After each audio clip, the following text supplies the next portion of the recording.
Hi everyone, welcome back to Learn Turkish the Easy Way channel. This is our next session, live session on grammar topics, and today's topics, based on what I promised you in the last kind of sessions, is going to be the conditional mood of present tense. So basically, the structure that we see in language in practice is what? Yaparsa, gitmezsek, görürlerse, görmezlerse, verirsem, vermezsem, right? This kind of a structure, and this is one of the very much used, very frequently used structures, and that's why it's very important topic. It may take a bit longer than usual classes, because I have a couple of notes at the same time, but this is what we will cover today. Okay, so before we go into the discussion of the grammar of this structure and where we use it, I want to first recap, repeat what we have covered so far, as I do at the beginning of every session. So this is basically what we have in terms of the conjugations, okay, right? Verb conjugations in Turkish language. I prepared this PDF very much, I think 2 years ago, and we have been going over these lessons one by one, and this is the third session on these structures. So far, just to let you know, we have covered what? We have covered the basic, right? These simple tense conjugations. Let me just highlight it. These were the simple tense conjugations where we don't necessarily have any combination, right, of different endings or tenses or moods. So we have already covered that. We have already also covered these two sections, right, for the combined tense conjugations, where for the first one we were adding ed to different tenses and moods, and for the second one we were adding the imish, right, this one, basically speaking, this one, imish and ed, right, endings, to make them reported past tense of different kind of moods and tenses. So we are about to start the third one, which is the one at the bottom that you see here. Okay, let me just a bit zoom in. So we are about to start this one, and our first lesson, which is today's lesson, is going to be the conditional mood of the present tense. This one. Sorry for the highlights, I think it's beautiful. Yeah, this one that you see here, the conditional mood of the present tense, where we start a set of the structures that get the ise ending, right? This ise ending here. So we will be adding what? We will be adding this ise to the present tense, to the present continuous tense, simple past tense, reported past tense, the future tense, and finally to the what we call gereklilik tipi of necessitative mood, right? So how it will be going? It will be like, for example, for this one, it will be like yapar isem, right? Yaparsam, yapıyorsam, yaptıysam, yapmışsam, yapacaksam, and yapmalıysam. I just gave you an example of the first person singular, of course, but this is how it will be going in our next sessions. So we have already covered this up to this point, but I also want you to kind of pay attention to one thing. So where do we use the conditional mood of the present tense? That's very important to understand where we use it first, okay? So we have already covered, just to kind of we already have a conditional mood here. You see, in the simple tenses, simple tense conjugations, we already have this sa, right? Sa, se, which is already a modified version of ise, by the way. So it's not something different than ise. When we create this conditional mood in Turkish language, we basically add sa or se, which is another version of ise, okay?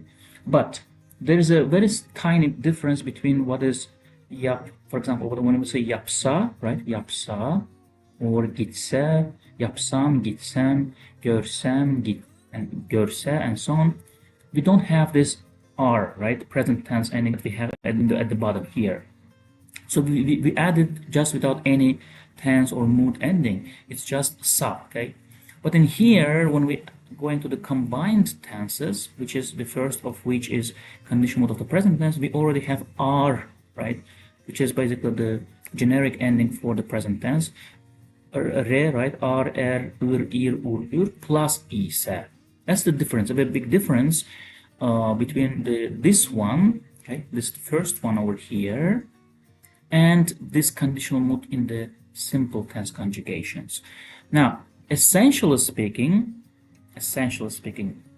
they may really mean a similar thing. Okay? Whether you say yapsa or yaparsa, and let me go, by the way, to our work pad.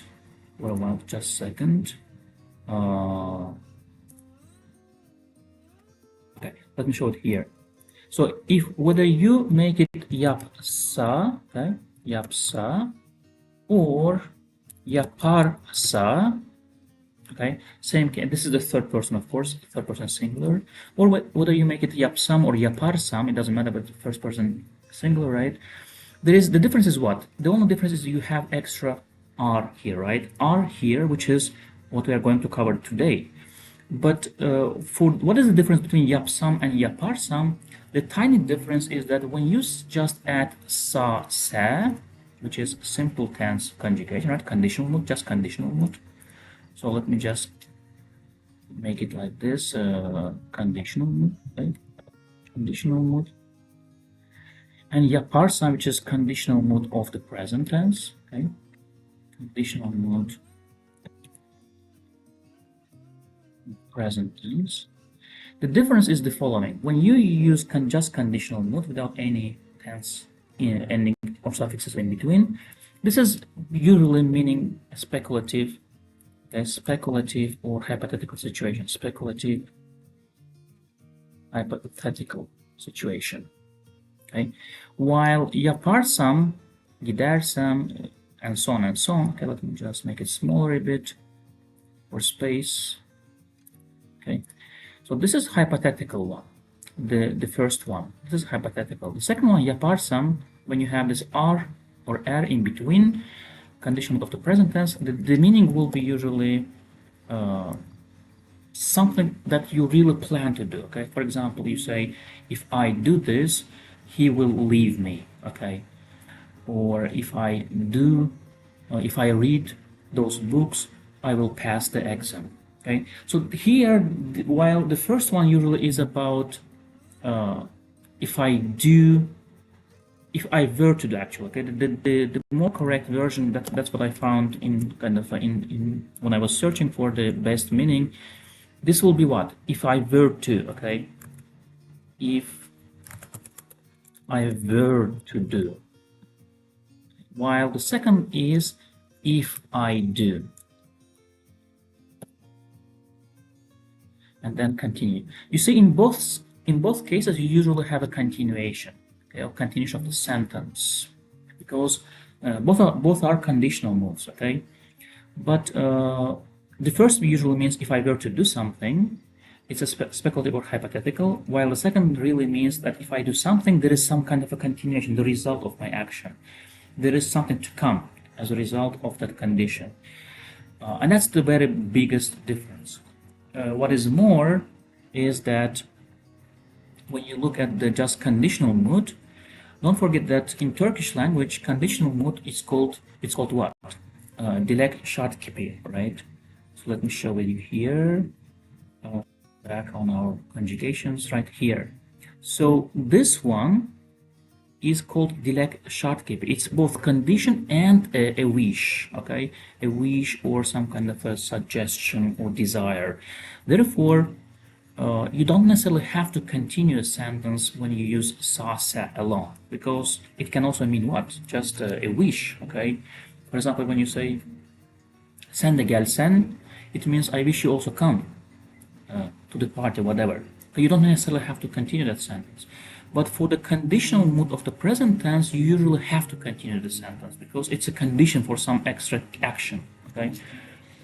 You can't just leave it there because it doesn't necessarily mean, it doesn't have to do anything to do with what? With the wish or the request. It's just a condition, real condition. So if you do this, this will happen. If I do that, you will do that. and so on and so on. Okay, that's the biggest difference between the two, between the simple conditional mood, which can mean two things: condition and a wish, and the second one, which is, and by the way, the first one is hypothetical and speculative, while the conditional mood of the present tense is really requiring some kind of a next action, because the second action, the second part of the sentence depends on the first part. Okay, so that's basically the essence of this topic, where we will be using it, and I'll show more through the examples towards the end of this class. But let's now go to what? To our grammar rule, how we make up this conditional mood of the present tense. So as always, we have this kind of a file, right? We always have this file as a summary of our rules, and you can use this, you can refer to this whenever you want to make up this tense. So here it's what? Conditional mood of the present tense. What you do, you have the verb root, right? Verb root without mak. Then you have one of the 7 endings potential. When you have a verb ending in vowel, you will just add r, right? Letter re.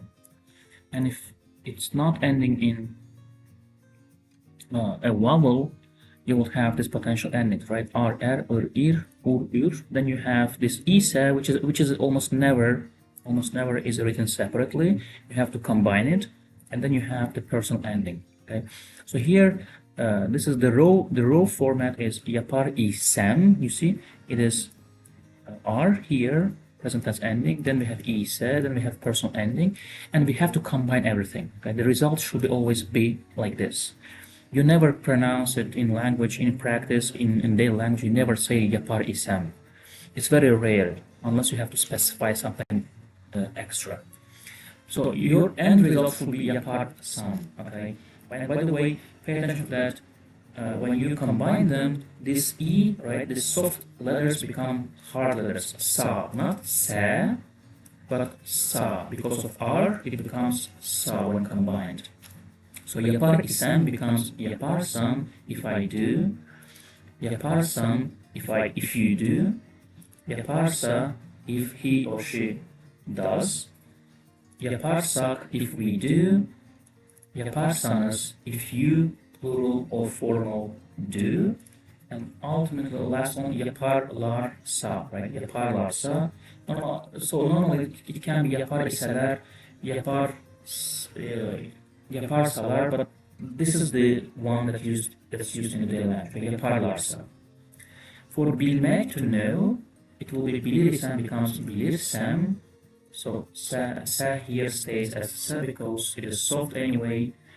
Bilirsen, right? Bilirsen if you know. Bilirse if he she knows. Bilirsek if we know. Bilirseniz if you, plural, know. And bilirlerse if they know. Okay. This is affirmative, which means olumlu. Next is the negative. For negative, we add what? Verb root, then mas negative suffix, right? Then again, ise plus personal ending. I just make it capital specifically. Of course, in Turkish, you never write them in capital letter. I just made them capital letter, this negative, made capital letter to distinguish it from the other parts of the word. So here, yapmaz isem becomes yapmazsam, which means if I don't do. Yapmazsam means if you don't do. Yapmazsa if he, she doesn't do. Yapmazsak if we don't do. Yapmazsanız if you, plural or formal, don't do. And yapmazlarsa means if they don't do. Bilmek, to know. Bilmez isem becomes bilmezsem if I don't know. Bilmez isem becomes bilmez sen if you don't know. Bilmezse, right? Bilmezse, that's how we pronounce it. If he, she doesn't know. Bilmezsek if we don't know. Bilmezseniz if you, plural or formal, don't know. And the last one is bilmezlerse, bilmezlerse if they don't know. So you see, it's usually simple. for present tense. Are becomes yapmaz, okay, yapmaz or mez. And again, you see there are only two versions, either maz or mez. That's the potential two versions of negative that you can add. Now, a very interesting thing about this conditional mode of present tense is that we don't have interrogative and negative interrogative for this. Now, we don't have it by grammar, okay? The grammar doesn't have it. But in practice, you have it. And that's a very important knowledge to know, okay? In practice, in spoken language, we use interrogative and negative interrogative for this mood of the present tense, okay? But the grammar usually doesn't show it to you. Now, why is it doesn't exist? Yes, it doesn't exist, but how it exists in practice, it usually exists as if you want to confirm something. For example, if somebody tells you that yaparsam, right? If you want to double check it, so let's say to confirm it, you can with intonation and the question word me confirm it. Okay? For example, if I say, for example, gelirsem seni görürüm. Okay? If I come, I will see you. And you may ask, gelirsen mi? Which means what? If you mean if you come, so you basically do what? You try to ask this question, do you mean? Right? And that's how you make it a question. So in interrogative, it doesn't exist otherwise. It doesn't exist in grammar. The only way you can make it a interrogative or negative interrogative is just to add this me to the structures that already exist as an affirmative or negative. Okay, so let's see that. So here, even if it doesn't exist, I just created it, okay, because in practice you speak about this. So yaparsam because yaparsam mı, for the second person yaparsam mı, you see? For the third person yaparsak mı, yaparsanız mı, and yaparlarsa mı. For bilmek it will be bilirsen mi, bilirsen mi, right? Bilirse mi, bilirsek mi, bilirseniz mi, and bilirlerse mi. Now again, the meaning is here what? If somebody tells you some conditional mood, right? Gelirsem seni öldürür, right? If I come, I will kill you. So and the other side may be really wondering, do you mean if you come, gelirsen mi? Right? That's how they can respond to you. Gelirsen mi? Yaparsan mı? Come on. Right? So it's that kind of confirmation. For the confirmation purposes, you can use this as a question, in interrogative form. But again, a regular there is usually no interrogative or negative interrogative for this conditional mode of present tense. It only exists as a confirmation. It only exists as in the meaning of do you mean? Do you really mean? Okay. And same for the negative, of course. Same will be for the negative. You already know the yapmazsak, right, part. You only add what? Either mı or me, depending on the vowel, right? The vowel harmony. So for yapmazsam mı, yapmazsak will be mı, yapmazsam mı, yapmazsam mı, yapmazsa mı, yapmazsak mı, yapmazsanız mı, and yapmazlar. For bilmez it will be bilmezsem mi, bilmezsem mi, bilmezsen mi, right? For you, bilmezse mi, bilmezsek mi, bilmezseniz mi, and bilmezlerse mi. Okay, so that's basically the structure. So we have here what? Affirmative, negative, interrogative, which doesn't exist but we still create it. In practice it's used. And the negative interrogative, which still doesn't exist but we use in practice. Okay, this is the structure. So let's now go to what? Let's now then go to our, again, back to workpad where we have this, just a second, yeah, this one. So here Let's delete that one. So basically, what do we have here? As I have example for the first person singular. Okay, so how we do this? Let me just zoom in a bit. So here we have what? Affirmative for first person singular, how we make it up for different verbs as examples. Oturmak, to sit or reside, right? Oturur isem becomes oturursam. For okumak, first person singular will be okursam. Sevmek will be seversem. Görmek will be görürsem. Vermek will be verirsem. For the negative, first person singular, it will be oturmaz, right? Oturmaz isem. And ultimately it becomes oturmazsam. Okumak becomes okumazsam if I don't read, right? Sevmek becomes sevmezsem if I don't love or like. Görmek becomes görmezsem if I don't see. Vermek becomes vermezsem if I don't give. For the interrogative, it will be what? Oturmak will be oturursam, right? You see, we just add what? M to this part. So here oturursam just gets m here. Okay, oturursam. Okursam gets okursam. Seversem becomes seversem mi. Görürsem mi. Okay, and verirsem mi. And last, negative interrogative becomes what? Oturmazsam mı? Right? Okumazsam mı? Sevmezsem mi? Görmezsem mi? And vermezsem mi? And again, don't forget, this is just first person singular. If you want to make it second person singular, you will do it what? Oturursan, right? N here. This will be okursan, seversen, and so on. Let me undo it. And if you just make it third person singular, right? It will be what? Just without it. Oturursa, okursa, severse, görürse, verirse, and so on. So basically, this is just the examples of how you transform a verb from its infinitive form to the present conditional mood of the present tense for the first person singular.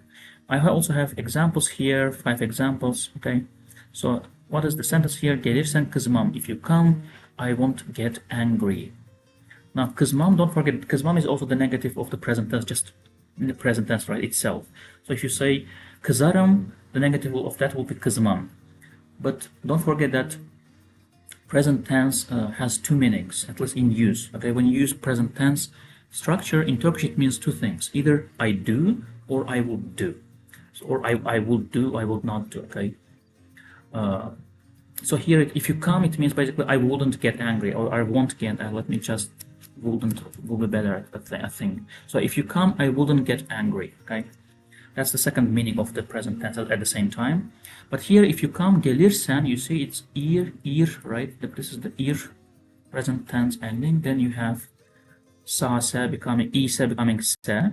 And ultimately you have this second person singular you, right? If you come, gelirsen, kızmam. If you come, I wouldn't get angry. Spor yapmazsan kilo alırsın. If you don't do sports or if you don't exercise, okay, spor yapmazsan, and again I make it deliberately capital letter here, the negative part. Spor yapmazsan kilo alırsın. You will gain weight. That's another example. Kitap okursam, now it's I, right? First person singular. If I read books, you don't have necessarily in Turkish to say plural, just enough to say one. Right? Kitap okursam to mean read books. So kitap okursam, if I read books, akıllı olurum, I will be or become smart.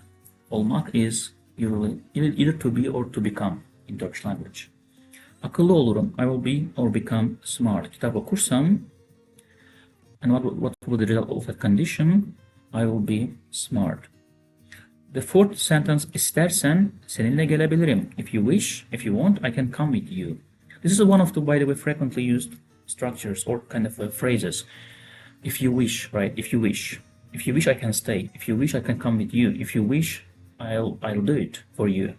So istersen is exactly this frequently used phrase is coming from the conditional mood of the present tense. So istemek is the verb, right? Iste is the root here. Iste is the root. You add only r here. Sa becomes se, of course. İse, right? İster isen becomes ister sen. If you want, if you wish. Seninle is with you. Gelebilirim is the ability, right? It's about can. I can come. Gelirim would means what? I would come. Gelebilirim means I can come. Right? Gelebilirim, I can come. Gelirim, I would come. And last one is kitabı bulursanız alın. If you find the book, here it's second person plural, right? Formal or plural. If you find the book, kitabı bulursanız, alın or alınız. Alın, to buy, right? To purchase. In this context, it's to purchase, of course, probably. But you can also mean to get. Buy it. Okay. Kitabı bulursanız alın. If you find the book, buy it. So that's basically it for conditional mood of present tense. I hope you enjoyed the class. If you have any questions, just leave them in the comments section. I'll try to respond to those questions as soon as possible. Next class, next grammar class will be about what? About this second one, which is the conditional mood of present continuous tense. Let me just zoom in for you. Okay. So this will be our next class, grammar class. Conditional mood of present continuous tense. Yapıyorsam, gidiyorsan, veriyorsanız, right? Geliyorlarsa, and so on. So this is our next class, and I want to finish this as soon as possible. We have only 5 left for these conjugations. I hope to finish them in the upcoming weeks. But again, next one will be this one, yor plus ise. Gidiyorsam, veriyorsanız, and so on. All right. Thank you for joining. Thank you for, and by the way, for your support at the same time. I hope to see you in the next classes. Have a nice day. Enjoy the rest of the week. Enjoy the weekend. See you next time. Bye-bye.